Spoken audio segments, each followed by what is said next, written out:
Chers bien-aimés, bonjour. Vous êtes avec votre pasteur Hilaire Nina Hazoué sur votre plateforme Shingirinha Imana Nzima, rendez témoignage au Dieu vivant. C'est toujours un plaisir pour moi de venir devant vous et de causer et de m'entretenir avec vous sur la parole de Dieu. Aujourd'hui, je viens sonner l'alarme. C'est une nouvelle que vous avez certainement déjà entendue, mais je la répète aussi pour vous, pour que vous ne disiez pas un jour que vous n'avez pas entendu. Nous sommes arrivés au dernier temps. Les derniers temps commencent à partir du moment où Jésus-Christ est venu dans le monde pour que le monde soit sauvé par lui. Plus nous avançons, cela fait plus de 2000 ans que Jésus-Christ est venu dans le monde, et en partant, il nous a fait savoir qu'il partait chez son Père pour nous bâtir ou nous construire des maisons et qu'il reviendra nous prendre pour que là où il est, nous y soyons aussi. Il nous a en plus dit que c'est lui le chemin, la vérité et la vie. Donc, il précise d'ailleurs très bien que nul n'arrive au Père sans passer par lui. Certainement, on peut arriver à avoir des confusions puisque il dit personne n'arrive au Père sans passer par moi.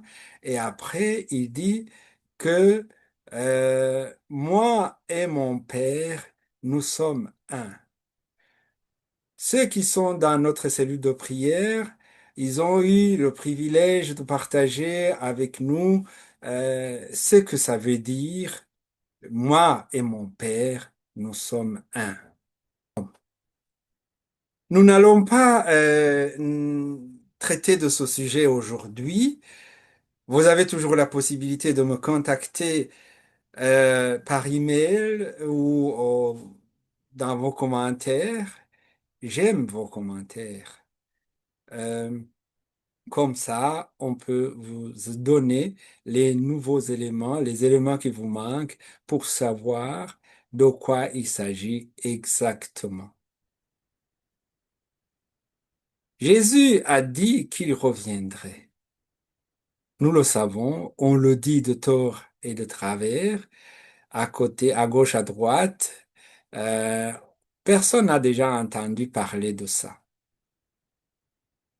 Nous en sommes arrivés à avoir des personnes qui disent, mais écoutez, ce n'est pas encore le moment, parce que ceci et cela. Ceux qui le disent, ils ont intérêt. Parce que Dieu a celui qui le combat. Et celui qui le combat a prévu aussi un Messie qu'il va envoyer et qui a différents noms selon les différentes croyances ou dénominations qui ne sont pas chrétiennes. Je ne les citerai pas ici, mais encore une fois, par mail ou en commentaire, nous pouvons vous les donner. Il y a au moins deux ou trois que nous connaissons très bien. Jésus va revenir. Il a dit, les anges l'ont dit, lorsqu'il est monté au ciel, deux hommes habillés en blanc, c'était certainement des anges, sont descendus, trouvaient les disciples en train de regarder dans le ciel où Jésus venait de partir, et les deux leur ont dit, ce Jésus que vous voyez partir, comme vous le voyez, vous venez de le voir partir, il reviendra ainsi. C'est ainsi qu'il reviendra. Alors, nous croyons que Jésus reviendra, et c'est vrai. Mais je vais maintenant, c'est le thème de ce jour, d'aujourd'hui, vous parler des signes de la fin. Il y en a plein, mais on ne va pas les aborder tous, mais on va lire ce qui se trouve dans, la lettre de Paul à Timothée, la deuxième lettre de Paul à Timothée au chapitre 3. Il est ainsi écrit, Sache que dans les derniers jours, il y aura des temps difficiles.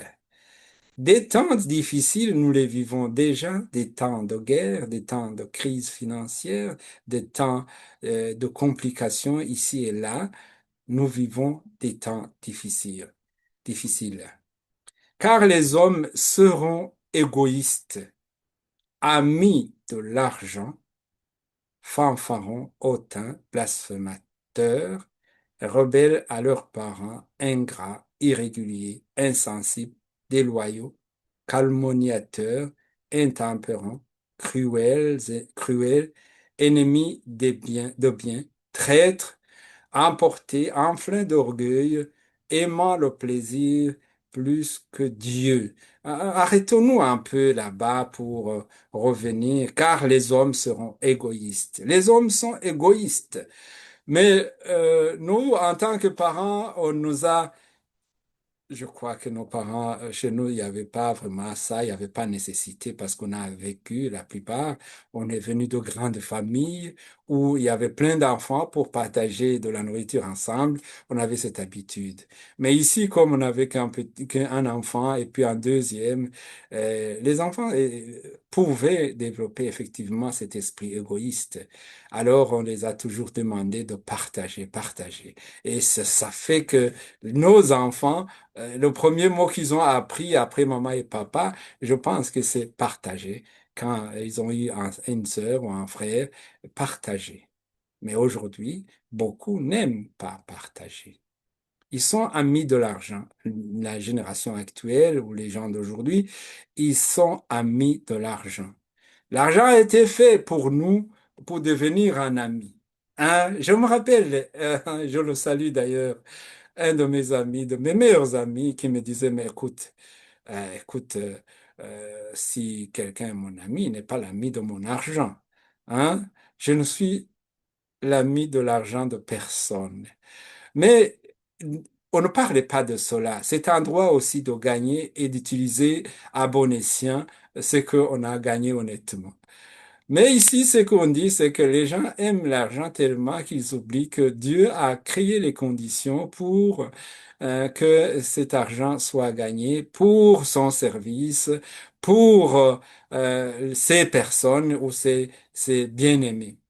Il le dira d'ailleurs à la fin que quand j'étais en prison, tu n'es pas venu me voir parce que tu ne voulais pas dépenser, parce que tu ne voulais pas payer le bus, parce que tu ne voulais... Voilà, je ne suis pas en train d'accuser quelqu'un ici, mais je suis en train de lire ce que la Bible nous dit. Autant. Ah, autant. J'ai vu des autants qui se tapent sur la poitrine. Du haut de mes 63 ans, j'ai déjà rencontré évidemment des gens extrêmement honnêtes et des gens vantards, des gens de toutes sortes. Il y a même ceux qui m'amusent. Il y en a ceux, je me rappelle, qui étaient incroyablement robustes, mais qui ne sont plus. Vous voyez? Mais dans les derniers jours, on dit qu'il y aura beaucoup de fanfarons. Les fanfarons, ce sont des gens qui racontent du n'importe quoi et qui se vantent, qui disent, mais qui ne sont pas sérieux. Oui, voilà et qui peuvent arriver même à mentir. Les blasphémateurs, ce sont des gens qui insultent Dieu, qui se moquent de Dieu, qui se moquent des services de Dieu. Là où nous sommes, par exemple, en train de parler de la bonne nouvelle, il y en a qui nous trouvent comme n'ayant pas toutes les billes en place, mais c'est un appel. Nous avons été appelés pour le faire et Dieu nous donne l'énergie pour le faire. Je soutiens, je bénis ceux qui nous soutiennent dans cette œuvre, qui nous appellent, qui commentent, qui prient pour nous et c'est une bonne chose. Et il y en a qui nous imitent aussi. Vous n'imitez pas nous, vous faites votre devoir et c'est un plaisir. Je vous salue là où vous êtes et je vous encourage. Les gens des derniers temps seront rebelles à leurs parents et ingrats, irréguliers, insensibles, déloyaux.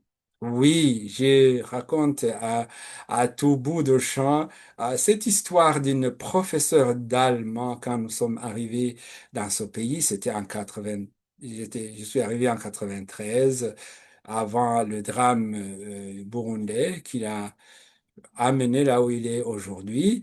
Euh, Nous avions une professeure de l'allemand, d'allemand, et qui nous disait, oui, moi je suis né à Berlin et mes parents se trouvent à Berlin. Mais ça fait 20 ans, je ne les ai pas vus. Donc, on parle de ce genre de personnes. Oui, il y a d'autres qui disent que non, le dimanche, je ne vais pas aller, j'ai beaucoup de choses à faire. C'est le temps de me reposer, c'est le temps aussi de m'occuper de ma compagne ou de mon compagnon. Alors, ce sont ces gens-là dont on parle. Irreligieux, insensibles. Insensibles, c'est des gens qui, comme qui voit quelqu'un, le malheur le frappe, comme le type qui est frappé par les bandits sur le chemin de Jéricho. Il y a eu toute une série de personnes qui l'ont dépassé, qui ne se sont jamais intéressées à le voir, à l'aider. Donc, c'est ce genre de personnes qu'on dit qui sont insensibles, déloyaux. C'est quelqu'un qui dit que c'est comme des gens comme ceux qui disent que oui, voler l'État, ce n'est pas voler. Mais voler l'État, c'est aussi voler. Oui, voler l'État, c'est voler. Des calomniateurs, c'est des gens qui insultent, ils insultent les autres, ils insultent Dieu. Les intempérants, c'est qui ont un caractère plutôt désagréable, qui ne sont pas, on ne peut pas s'attendre d'eux qui vont faire du bien, on ne peut pas compter sur eux. Des cruels. Nous avons des gens qui sont en train, qui sont même en ligne, et qui sont toujours, tout le temps en train de dire, de raconter des bobards, de raconter des choses qui font mal aux autres pour les détruire, et ils font sciemment. Ce sont ces gens-là qui sont cruels, qui sont prêts à verser du sang, qui sont prêts à faire du mal, qui sont des va-t-en-guerre aussi, ce sont des cruels. Ce sont des ennemis de bien. Et si on parle aussi des traîtres, emportés enflés d'orgueil, aimant le plaisir plus que Dieu. Il y a des gens qui aiment le plaisir plus que Dieu. Mais c'est tout simple. Nous avions un ami dans notre cellule de prière qui, à un certain moment, ne venait plus à l'église. Et alors, je l'ai appelé en tant que responsable pour lui demander, mais mon cher ami, qu'est-ce qui se passe? Vous savez que là où les enfants de Dieu se réunissent, c'est là où ils déversent ses bénédictions. Lisez le psaume 133.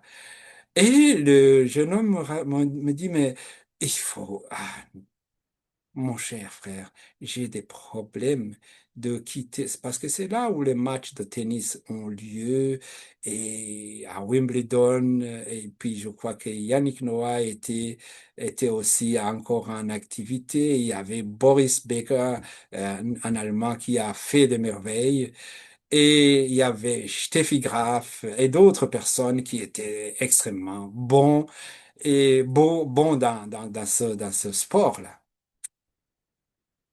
Je disais, on aura des gens qui aiment le plaisir plus que Dieu.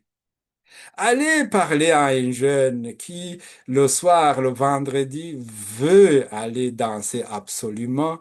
Je ne connais pas comment on appelle les boîtes de nuit qui sont dans vos capitales où vous êtes.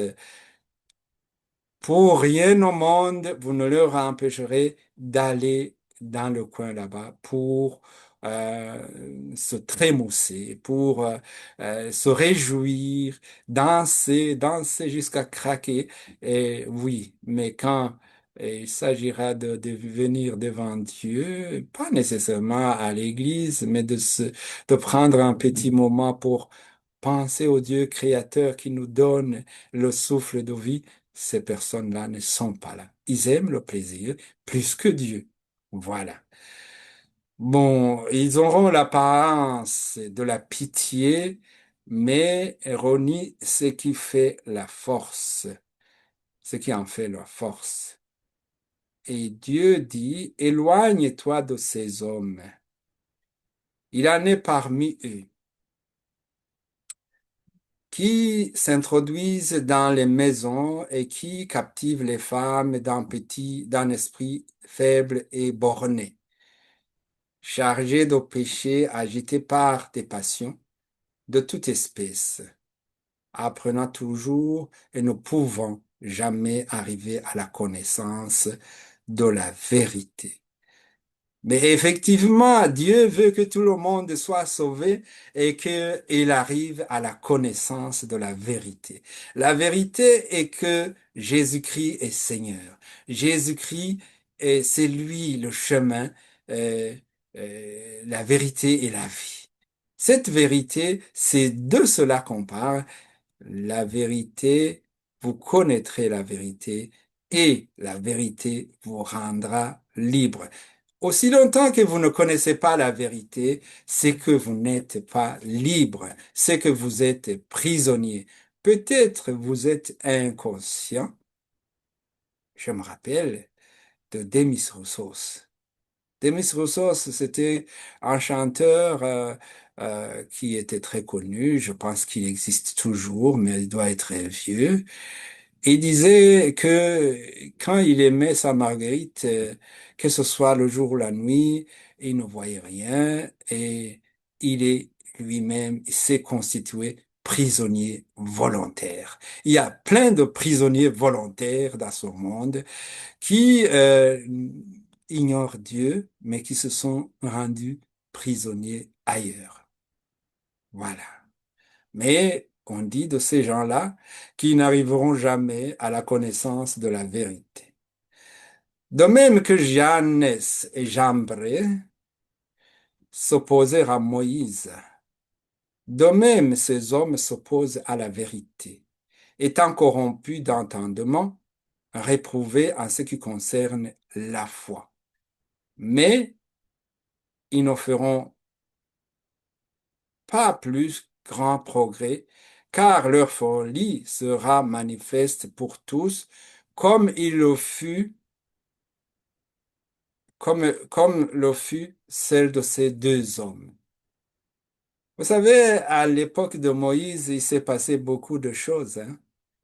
Il y a eu des gens qui se sont opposés à lui et ils ont été sanctionnés. Il y a même qui ont été avalés par la montagne. Dieu a ouvert un trou et ils ont balancé là-dedans et ils sont morts comme ça. Mais ici, cette parole que nous venons de voir, ça ne concerne pas deux individus ou trois individus, ça concerne tous ceux qui refuseront Dieu, ceux qui refuseront d'être conseillés, ceux qui refuseront d'écouter les messagers de l'Évangile que nous sommes. Je suis heureux d'être ici aujourd'hui pour te parler, terre à terre. Je n'ai pas besoin de te gratter dans le sens du poil. Et pourquoi? Sache que au dernier jour, il viendra les temps difficiles. Nous sommes en train de cheminer dans un monde qui veut absolument supprimer la monnaie et la pièce. L'argent sera seulement en ligne. Tu seras obligé d'avoir un numéro ou un signe. Et c'est ce signe-là qu'on te forcera de porter. Mais tous ceux qui porteront ce signe-là ne verront pas la gloire de Dieu. Ils ne verront pas la gloire de Dieu. Je sais que ce n'est pas le thème aujourd'hui, mais dans un futur proche, ça le sera. Et moi, ici, j'ai dit que je suis venu sonner l'alarme. Pour résumer, je dois aussi dire que là où nous sommes, nous n'avons pas reçu un esprit de timidité. Non, on n'a pas reçu un esprit de timidité. On va le lire. On doit le lire. Euh, oui. C'est pourquoi je t'exhorte à ranimer le don que tu as reçu par l'imposition de mes mains. Car ce n'est pas un esprit de timidité que Dieu nous a donné, mais un esprit de force et d'amour et de sagesse. Amen. Voilà. Ce n'est pas un esprit de timidité que nous avons reçu. Pas du tout. On va encore trouver un autre passage dans 2 Timothée 10, versets 4 et 5. On peut lire d'ailleurs en commençant par un. Moi, Paul, je vous prie par la douceur et la bonté de Christ, moi, humble d'apparence, quand je suis au milieu de vous et plein de hardiesse à votre égard, quand je suis éloigné, je vous prie, lorsque je serai présent, de ne pas me forcer à recourir avec assurance à cette hardiesse dont je me propose d'user contre quelqu'un qui nous regarde comme marchant selon la chair. Si nous marchons dans la chair, nous ne combattons pas selon la chair, car les armes avec lesquelles nous combattons ne sont pas charnelles, mais elles sont puissantes par la vertu de Dieu pour renverser les forteresses. Nous renversons les raisonnements et toute hauteur qui s'élève contre la connaissance de Dieu et nous amenons toute pensée captive à l'obéissance de Christ. Nous sommes prêts aussi à punir toute désobéissance lorsque votre obéissance sera complète. Chers bien-aimés, voilà le message que j'avais pour vous aujourd'hui. Je me réjouis de votre attention, mais je me réjouirai davantage si vous mettez en pratique ce que je viens de vous dire. Vous avez toujours le droit, et c'est d'ailleurs un plaisir, de pousser ou de cliquer sur le pouce de notification ou commenter. Nous pouvons nous entretenir dans la rubrique des commentaires. Je vous aime de tout cœur. Que le Seigneur vous bénisse. Éternel Dieu, je te bénis, je te glorifie, je te rends grâce. Je viens devant toi à ce moment pour te dire merci pour cette occasion que tu nous as donnée. Je te présente ce peuple qui a écouté cette vidéo, que tu sois avec lui et que tu répares là où ça ne marche bien, pas bien, et que tu les fortifies au moment favorable et défavorable. C'est au nom du Seigneur Jésus-Christ que je prie. Amen.